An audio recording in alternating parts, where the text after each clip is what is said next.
ध्यान से सुनो। चौक में खड़े हर इंसान की नजर मंच की तरफ उठ गई। ढोल की आवाज थम चुकी थी। हवा में अजीब सी बेचैनी तैर रही थी।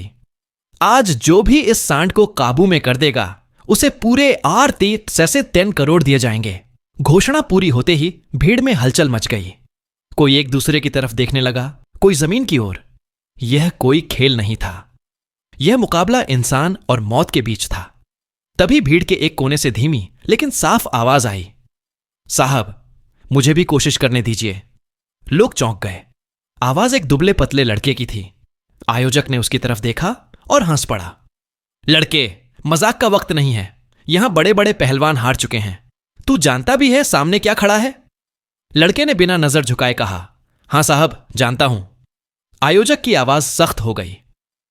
अगर तू मैदान में उतरा और कुछ हो गया तो इसकी जिम्मेदारी मेरी नहीं होगी। मुझे मंजूर है। कुछ पल की चुप्पी के बाद आयोजक बोला, ठीक है, अगर तू सांड को काबू कर लेता है तो इनाम तेरा, और अगर नाकाम रहा तो यहां कोई रहम नहीं किया जाएगा। नील की दुनिया शहर से थोड़ा दूर एक छोटा सा कस्बा था, सोनापुर। इसी कस्बे की एक तंग धूल भरी गली में रहता था नील। उम्र करीब 15 साल, शरीर दुबला, कपड़े हमेशा मैले, कई बार शर्ट फटी हुई। नील अपनी मां सरिता के साथ रहता था। सरिता कई सालों से बीमार थी। बीमारी ने उसके शरीर को धीरे धीरे तोड़ दिया था। कई दिन ऐसे होते जब वह बिस्तर से उठ भी नहीं पाती थी।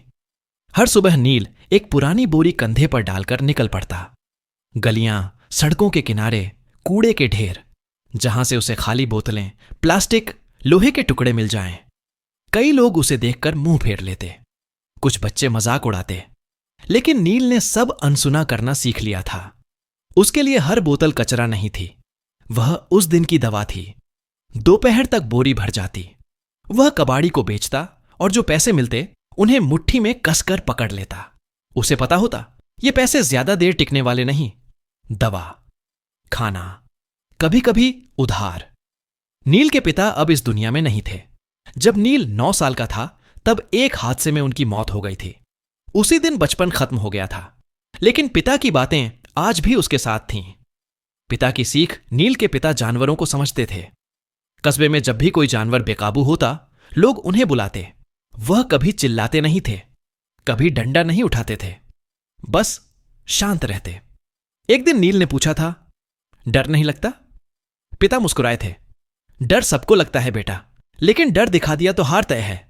याद रखना, जानवर हो या इंसान, ताकत से नहीं रुकता, भरोसे और धैर्य से रुकता है।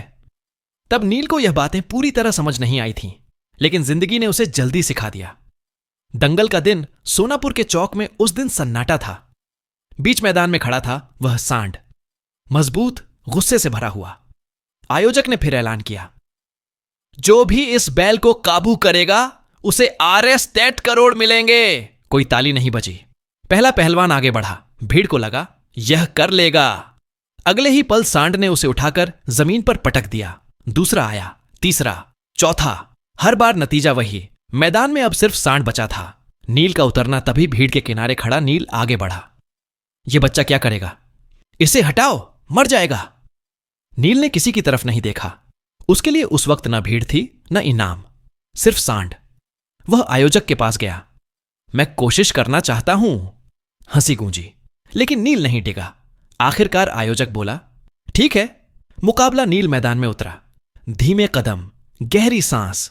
सांड ने जमीन पर पैर मारा, धूल उड़ी। अचानक सांड दौड़ा।